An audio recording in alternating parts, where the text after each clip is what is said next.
I'd been working at Starbucks for a couple of years and started feeling really restless. Was striving to find a job where I could step up professionally and find something that's more engaging. And I had known Pranam for a couple of years at that point as a regular customer, and I had left Starbucks to work at an office job, but was still not satisfied and was doing job interviews and ran into him getting coffee. And he was joking around, and I mentioned I was looking, and he invited me to the office where we interviewed and kind of went from there. I had gotten an indication over the course of time, like small little things on what he was trying to accomplish and do, but really got the impression of it in the interview. I'm pretty sure one of the questions he asked me was what I thought of the current healthcare system.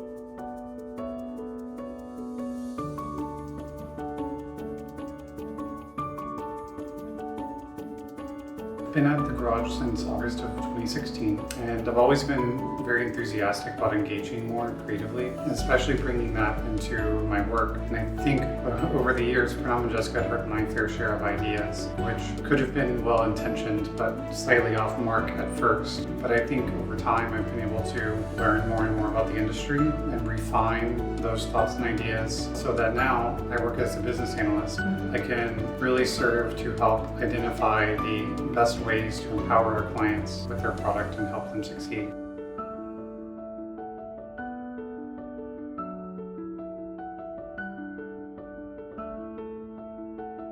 Definitely a culture of self-improvement and growth. Pranam had this team meeting once where he went over this, if your version of yourself now is version 1.0, then what does version 2.0 look like? And I think that I really took that to heart, and I'm always trying to think of what the 2.0 version of me is and how I can make that better and better.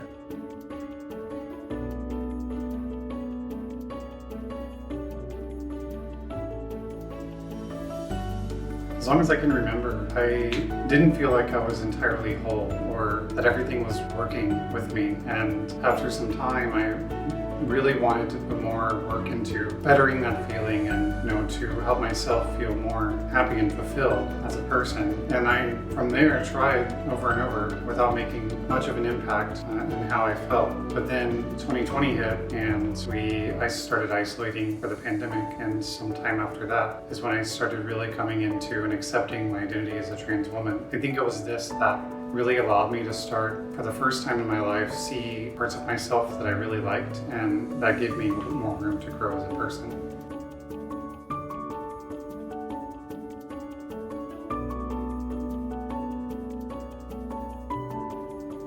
It's definitely been an entirely new experience to find people not only can I relate to, but that have also had very similar experiences to me and who understands and relates to those experiences as well. Being part of the community makes me feel affirmed and more safe, and helps me learn new ways to discover myself.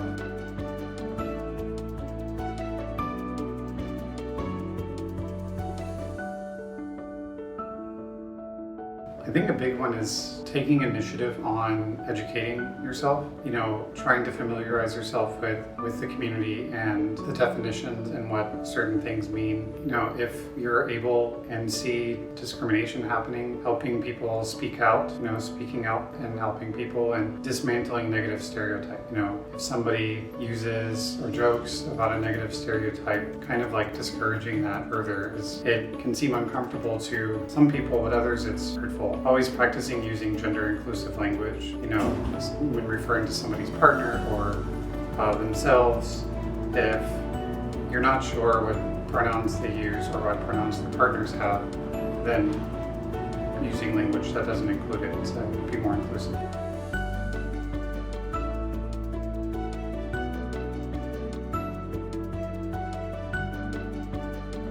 So this is my first Pride as an out trans woman. So I think I'm still in part learning how I'm celebrating, just to be a part of the community this time around, to see all the celebrations that happen is really fulfilling.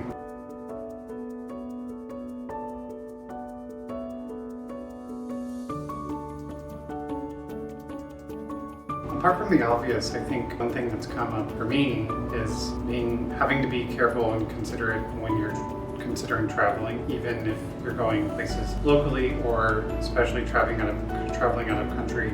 Is it safe to be in the LGBT community and also be in this place? There are some countries that are very progressive, but also some countries which are the opposite, and that is just something that needs to be considered. And generally fighting assumptions in language. I get misgendered a lot by well-meaning strangers, but for others that may be assuming who their partner is. Oh, do you have a boyfriend/girlfriend when they have a partner, or the opposite.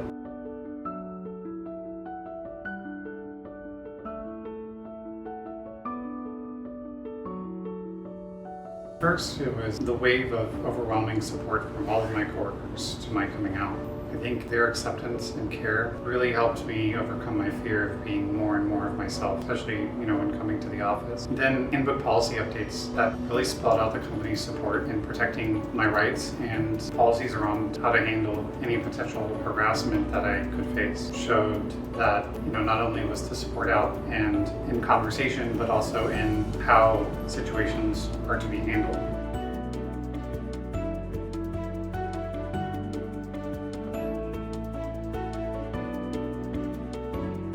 Creating an environment of learning and education on the LGBTQIA community, not leaving it up to members of the community to educate others, but taking initiative on that education yourself, or taking initiative as a company to promote that education.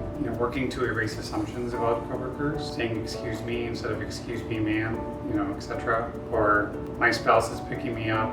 Don't assume that they mean his spouse or her spouse. Including the anti-discrimination harassment policies that specifically calls out harassment against the LGBTQIA community, and those policies being in the company or employee handbook.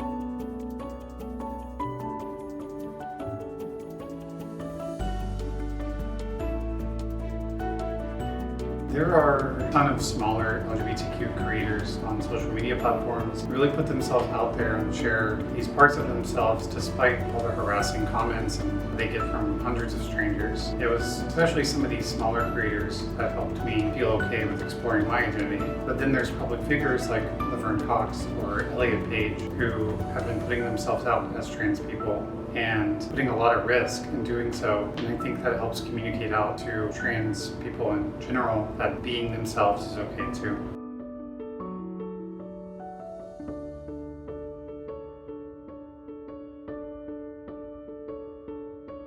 I think first, again, it's fighting stereotypes, practicing inclusive language, and erasing assumptions. For charities, there's always national charities like the Trevor Project that helps provide 24-hour suicide and crisis intervention for the LGBTQIA community. But it's always a good idea to look up local organizations to your community. Oftentimes, those smaller and localized charities are the ones that need the most help.